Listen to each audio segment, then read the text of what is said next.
Para pemirsa, ketemu lagi dengan channel Anda untuk berbagi pengetahuan dan belajar sepanjang hayat. Saya sekarang mengundang narasumber yang luar biasa. Beliau adalah atas pendidikan dan kebudayaan RI untuk Kedutaan Besar RI di Canberra, Australia. Jauh kita undang ke suyanto.id. Untuk apa? Kita akan berbicara menjelaskan pembelajaran mendalam karena masih ada kok miskonsepsi dalam masyarakat bahwa seolah-olah ini barang sangat baru sehingga menegasikan, merule out metode-metode yang biasa guru gunakan di dalam mengajar. Ini sebenarnya tidak seperti itu. Nah, singkatnya di episode kelima ini kita tanyakan kepada narasumber kita, adik kita di Australia, yaitu Ibu Profesor eh, Zuli Rahmawati MSc PhD. Kita sapa dulu. Assalamualaikum warahmatullahi wabarakatuh. Bu Yuli. Waalaikumsalam warahmatullahi wabarakatuh. Pak Yanto, apa kabar? Alhamdulillah baik. Ini di Indonesia musim hujan, yuk mudah-mudahan di Australia. Nggak bener terang. Nah, gimana Bu Yuli? Ini kan masyarakat sudah bergerak jauh seperti iklan sebuah pipa. Airnya mengalir sampai jauh gitu. Sudah ada yang bikin RPP pada diberitahukan ke saya. Sudah membuat seminar, workshop mengenai deep learning dan di dalam kurikulum Merdeka. Andalannya kan juga ada model pembelajaran yang berdifferentiated teaching learning. Maksudnya Ya. apakah itu terdiferensiasi atau berdiferensiasi, mereka juga masih berdebat. Itu gimana irisannya dengan pembelajaran mendalam, Yuli?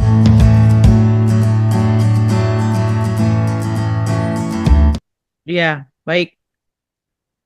Jadi pertama yang terkait dengan fenomena eh, publik mulai melaksanakan seminar, workshop tentang pembelajaran mendalam, ya positifnya adalah mudah-mudahan ini menjadi bagian dari ownership kebijakan ya, Pak Yanto ya. Jadi merasa memiliki, kemudian yang kedua positifnya adalah mengenai ternyata jadi banyak yang belajar nih Pak Yanto ya. Mencoba buka-buka buku, salah satu buku acuannya yang mereka gunakan saya lihat tuh Michael Fullen ya, yang memang juga kita gunakan sebagai salah satu ya dari banyak acuan yang kita pakai. Hmm. Nah, karena ternyata kerangka kerja kita adalah adaptasi dari tujuan pendidikan nasional, kebijakan pendidikan, sehingga mungkin beberapa menyampaikan hal yang ya tidak kurang sesuai lah dengan kerangka yang kita maksud gitu. Jadi Ya. mudah-mudahan video yang sampai ke Bapak Ibu sampai episode yang kelima ya sekarang Pak Ya. Yanto. Jadi bisa membuat lebih jelas begitu ya. Nah, selanjutnya terkait dengan kurikulum Merdeka, karena saat ini mudah-mudahan hampir semua sudah kurikulum Merdeka ya, atau mungkin ada yang K13.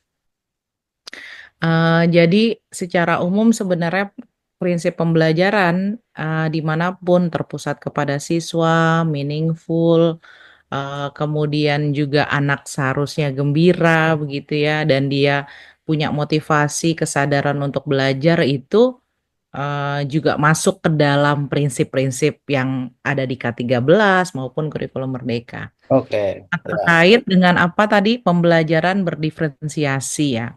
Nah, Jadi kan prinsipnya salah satu buku yang biasa saya baca itu Tomlinson itu tentang bagaimana kita mengakomodasi ya perbedaan siswa. Ada juga sebenarnya teori culturally responsive teaching juga seperti itu. Kita menghargai perbedaan, menghargai karakteristik siswa, kemudian kita membuat bahasa sederhananya membuat pembelajaran yang sesuai dengan karakteristik siswa. ya. Kebetulan waktu di Australia saya begitu Pak Yanto mengajar. Nah, Cuma waktu itu kan gurunya lebih dari satu ya Pak Yanto. Jadi itu itu tim teaching ya maksudnya. iya tim teaching karena kita bahkan kalau yang di SD itu kemarin saya berkunjung ke Perth ya, itu satu kelas sampai 4 orang gitu. Jadi dia Gurunya. Ya.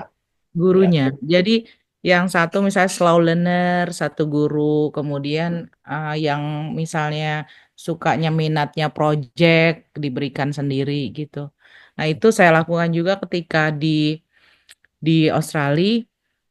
Hanya saja memang ketika kita kaitkan dengan pembelajaran mendalam, tujuannya sama-sama sebenarnya supaya siswa potensinya berkembang. Kalau kita misalnya supaya siswa pembelajarannya mendalam, bermakna buat dia karena sesuai dengan kebutuhannya gitu. Ya, oke. Nah, di pembelajaran mendalam itu, di pembelajaran berdiferensiasi, itu tuh bisa dibeda-bedakan kan antara proses, Hmm, lingkungan pembelajaran ya. Proses tuh ada metode pembelajarannya, lingkungan pembelajarannya sama produk ya. hmm, Paling tidak minimal produknya outputnya itu. Nah, minimal paling nggak tiga, sebenarnya ada empat, tapi minimal tiga itu. Nah, kalau misalnya kita tahu anak-anak itu berbeda, oh dia misalnya gaya belajar ya, misalnya oh dia visual, dia kinestetik. Kita berikan penugasan yang berbeda, metode yang berbeda. Nah, di pembelajaran mendalam begitu ya, di pembelajaran mendalam kita coba memfasilitasi siswa begitu dengan segala perbedaan, khususnya pada proses pemrosesan informasi tersebut. Tapi memang berbedanya dengan differentiated instruction, kalau kita tuh bisa memvariasikan tadi ya, yang satu aktivitasnya ini, yang satu aktivitasnya ini, itu bisa saja dikaitkan dengan pembelajaran mendalam. Tapi dalam konteks yang sudah kita lakukan saat ini, kita berharap mereka melakukan self assessment dulu, refleksi terhadap dia sudah sampai di titik mana. Kemudian guru memfasilitasi perbedaan itu. Mungkin itu kesamaannya. Tapi dalam konteks ini, kalau guru sanggup ya Pak Yanto ya, ini kan memfasilitasi PM ya melalui pembelajaran berdiferensiasi. Jadi dipersilakan apakah mau memvariasikan metodenya ya, karena sebenarnya pengalaman belajar memahami, mengaplikasi, merefleksi bisa dilakukan melalui pembelajaran mendalam. Ya misalnya ternyata ketika mengaplikasi satu anak lebih suka project A, satu anak lebih suka membuat presentasi, satu anak lebih suka, itu bisa dilakukan seperti ya. itu. Jadi, jadi bisa dikatakan bahwa pembelajaran mendalam, deep learning, itu bukan pengganti model-model belajar yang lain, tetapi bisa dijadikan model belajar yang lain itu untuk melengkapi, Iya, supplementary, dan juga memperkaya, bukan iya, dalam arti mengganti iya. posisinya. Apakah bisa dikatakan begitu ya? Iya, iya benar dan seperti ini kalau saya berpikirnya, kalau seorang guru sudah bisa memberikan pembelajaran yang meaningful ya, yang berkesadaran, bermakna saya mencoba membiasakan diri berbahasa Indonesia nih. Berkesadaran, bermakna dan menggembirakan, itu sudah luar biasa Pak Yanto. Pertama. Ya, Terus melalui pengalaman mengajar, memahami, mengaplikasi, merefleksi itu semakin kaya. Apalagi kalau di-insert, ditambahkan, saya Pak menggunakan prinsip pembelajaran diferensiasi. Jadi pada tahap mengaplikasi dia bisa membedakan, misalnya kira-kira setiap siswa mau mengaplikasikan atau grouping siswa dengan karakteristik sama mau mengaplikasikan konsep atau pemahamannya itu dengan bentuk seperti apa. Entah nanti diferensiasinya kita kaitkan dengan metodenya atau produknya, luarannya siswa gitu. Atau lingkungan belajarnya yang mau kita variasikan. Jadi, atau ketika proses memahami sebuah konsep, ada anak yang sukanya mungkin dia drilling test, ada anak yang sukanya dia memang mengaplikasikan mungkin dengan berbagai apa, memahami dengan berbagai sumber. Karena waktu di Australia saya pernah observasi ya. Jadi satu kelas itu Pak Yanto ada yang di lab, ada yang di perpustakaan, ada yang di pojok kelas gitu. Aktivitasnya beda-beda. Nah, ya, itu ya, adalah proses dia memahami dan mengaplikasikan pengetahuan dalam proses yang berbeda. Jadi kalau Bapak Ibu guru mau mengintegrasikan ini itu akan luar biasa. Jadi ya. differentiated-nya benar-benar mendalam di setiap grup dengan karakteristik yang berbeda tadi. Ya, kadang-kadang kan kita itu kekurangan infrastruktur, kekurangan lab, kekurangan apa sumber belajar. Saya juga ragu-ragu ya. Pendekatan berdiferensiasi itu beneran atau berdiferensiasi KW2 atau KW3 itu kan bisa terjadi ya. Gimana? Benar, Kalau di Australia benar. kan apa-apa ada masalahnya. Gimana kira-kira? Ya, jadi saya sempat nih waktu cerita di Australia. Jadi baca koran, kemudian guru-guru itu protes gitu, Pak Yanto ya, protes bahwa pekerjaannya terlalu banyak gitu, karena mereka harus mengakomodasi perbedaannya setiap siswa begitu. Jadi mereka membuat reportnya juga karakteristik siswanya gitu. Terus saya bercandanya waktu itu kalian kan gajinya besar gitu ya, jadi kalau jadi itu sampai apa namanya dan resourcesnya luar biasa memang Pak Yanto. Jadi kita ada misalnya saya grup science teacher satu ruangan sendiri itu video berbagai jenis, buku berbagai jenis dan apa namanya di setiap ruangan kelas itu semua udah buat praktikumnya, terus buat media-medianya lengkap ya. Nah, Jadi guru mau melakukan apa tuh ya menyenangkan sekali lah dengan berbagai sumber. Nah, ya, tantangannya lagi yang lain adalah jumlah siswa, jumlah peserta didik, ditambah kita harus yaitu memahami karakteristik, terus kita harus tahu prinsipnya Pak Yanto. Jadi misalnya nih, misalnya gaya belajar ya, gaya belajar. Oh dia ini lebih banyak mungkin kita kasihnya audiovisual. Yang ini yang biarpun dia satu dua orang, yang minor kan tidak bisa diabaikan.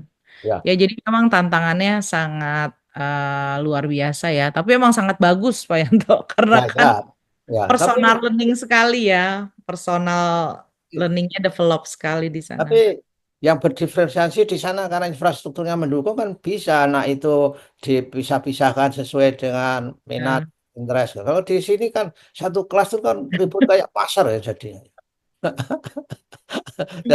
Jadi Iya. berdiferensiasinya itu apakah memang sesuai dengan apa tujuan yang sebenarnya untuk memfasilitasi Hmm. perbedaan gaya belajar, minat belajar siswa atau tidak, saya juga masih ragu di negeri kita ini. Tapi dengan datangnya deep learning ini, mudah-mudahan berdiferensiasi pada tahap, pada model seperti apapun dengan keterbatasannya, itu mudah-mudahan bisa saling melengkapi. Betul Mm-mm. nggak? Ya, betul. Nah, mungkin satu lagi yang keempat yang belum saya sebutkan tadi tentang perbedaan konten ya, Pak Yanto. Nah, Jadi memang kalau diferensiasi digabung dengan deep learning dengan kita membedakan konten misalnya gini, oh anak yang baru sampai tahap berpikir ini kita kasih konten ini. nah. Tahap berpikir itu udah saya lakukan di Australia sampai bikin bikin resourcesnya tuh berbagai modul itu Pak Yanto. Jadi level ini, kamu kalau misalnya udah sampai level ini selesaikan dulu. Kalau udah bisa baru kamu naik level. Jadi setiap anak mengerjakan worksheet ya, kita bilangnya lembar kerja siswa dan sebagainya itu beda-beda. Ya, wah, Tapi kan membuatnya ya luar biasa. saya serius. Waktu di Australia, anu ya, karena kamu digaji besar juga ya, jadi bisa melakukan. Iya, luar biasa persiapannya memang. Oh iya Jadi ya. makanya Iya. kenapa mereka kekurangan guru karena menjadi guru selain beban kerja, ada stressful menghadapi tadi ya siswa dengan ya luar biasa lah siswa Australia antara positif dan negatif gitu. Ya oke. Ya oke lah. Mudah-mudahan ini menjadi pelengkap informasi terhadap netizen, masyarakat, para guru, orang tua dalam konteks memahami pembelajaran mendalam atau deep learning. Baiklah, Bu Yuli, dan mudah-mudahan kita bisa ketemu lagi di sini dan juga ketemu suatu saat saya akan ke Australia untuk Oke. untuk studi tour. Kalau ada Jalan-jalan lah Pak. kalau ada yen, ya nono, ya nono duite. Oke ya, terima kasih Bu Yuli. Sampai ketemu lagi para pemirsa. Assalamualaikum warahmatullahi wabarakatuh. Waalaikumsalam warahmatullahi wabarakatuh. Terima kasih Pak Yanto.